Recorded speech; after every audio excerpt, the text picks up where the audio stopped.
الشيطان الرجيم. بسم الله الرحمن الرحيم. الحمد لله وحده والصلاة والسلام على من لا نبي بعده وعلى آله وصحبه ومن والاه. اللهم بحق محمد وآل محمد ألا تعذب هذه الميتة ولا تجعل قبرها حفرة من حفر النيران. Ya Rauf, Ya Rahim, Tuhan yang Maha Pengasih dan Penyayang, Tuhan yang Maha Lemah Lembut dan bertimbang rasa, Tuhan yang mendengar serta menerima rayuan hamba-Mu yang bersifat kelemahan.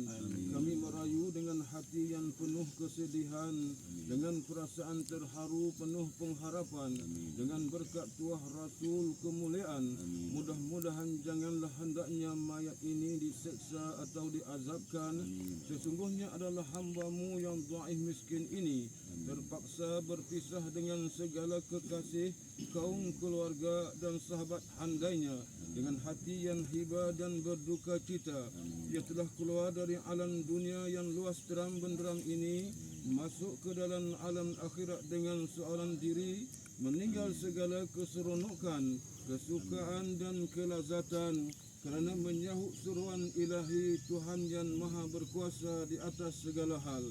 Ya Rahim, Ya Wadud, kami merayu dengan tulus ikhlas dan hati yang sedih ke hadrat Kamu. Sekiranya Kamu menyeksakan mayat ini adalah disebabkan kesalahan dan dosanya sendiri, tetapi jika Kamu ampunkan dosanya, maka adalah Kamu Tuhan yang Maha Adil dan yang Maha Pengampun. Tambahan pula lautan keampunan-Mu sangatlah luas. Ya Hanan, Ya Manan, sudiklah kiranya kamu menerima segala amalan kebajikan si mayat yang menderita ini. Ampunlah segala dosa dan kesalahannya. Jauhlah daripadanya azab dan seksa Kamu yang dahsyat dan hebat. Seksa Kamu yang boleh menghancurkan besi dan batu. Azab seksa Kamu yang sangat ditakuti dan ngeri.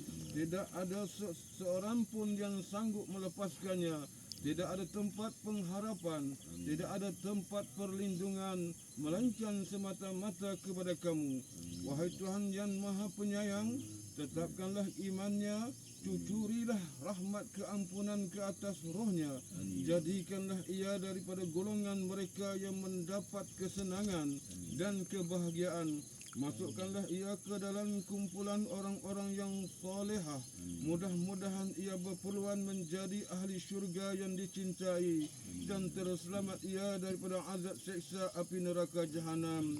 Wa sallallahu ala sayyidina Muhammadin wa ala alihi wa sahbihi ajma'in. Walhamdulillahi rabbil alamin. Al-Fatihah.